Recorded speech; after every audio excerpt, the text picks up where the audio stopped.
Now we will hear from Nigel Savage, founder and CEO of Hazon.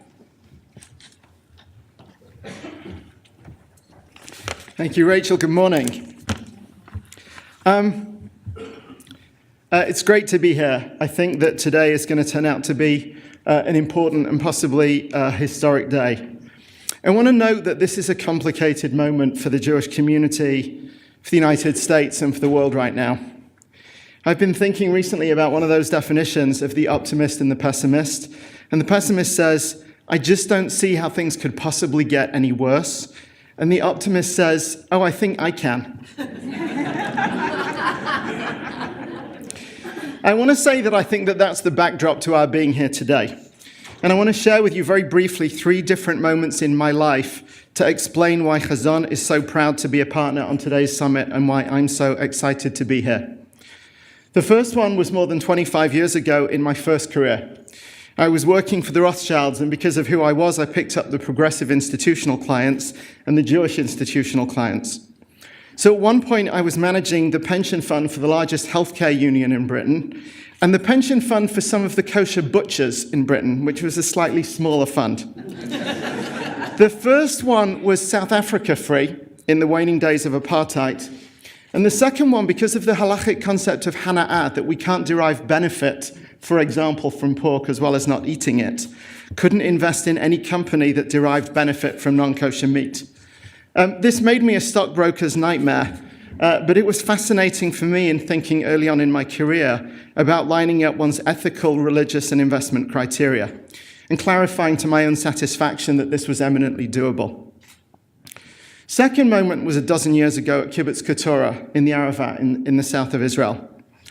By that point, my day job was running Hazon, which I founded in 2000.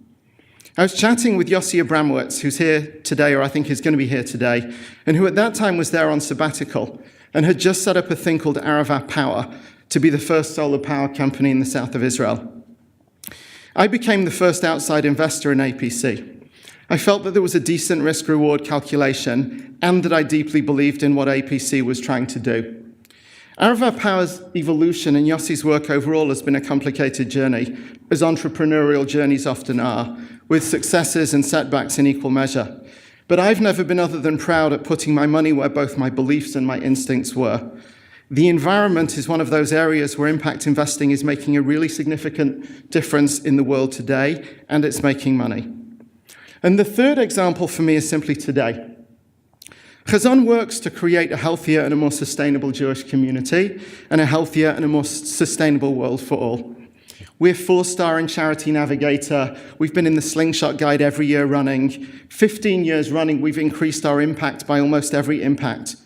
In many ways, we're a lab for innovation in the Jewish community. Bike rides, the Jewish food movement, Joffe, Jewish farming, intentional community, the Hazon seal of sustainability, new ways to frame Israel diaspora. And yet, at least some of our impact is playing out through private enterprises. If any of you buys pasture-raised ethical kosher meat, the fact that you're doing that and that companies have been founded and funded to help to create and to serve that market, that traces back directly and indirectly to work Hazon has been doing for a decade. Yet Hazon itself has no reserves, no endowment, and we push a big boulder up a hill every year, helped, I would add, by many people who are in this room today. One of the things on my to-do list post my mini sabbatical this summer is developing Hazon Ventures, which we've been thinking about for a while, to move forward some of our new projects, our goat dairy, possibly a microbrewery in Falls Village, developing some kind of intentional community condo timeshare with a different capital structure.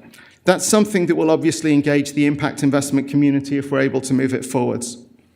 But I want to add one last thought for all of us to think about as the day unfolds.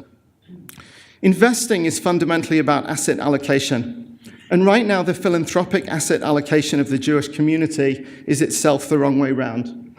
Relatively speaking, we have far too many assets, tangible and intangible, tied up in places where we have few grounds to expect the communal growth and human impact we want to see, and far too little, relatively speaking, in places of growth, including on the balance sheets of some of the most significant second stage and mezzanine nonprofits. Those of us who care about Jewish futures in this country, we really need to get our heads around this issue and figure out whether, for example, via some Jewish form of social impact bonds or via different medium-term funding strategies, we could really make a difference here. So I'm thrilled to welcome Julie Hammerman to the stage.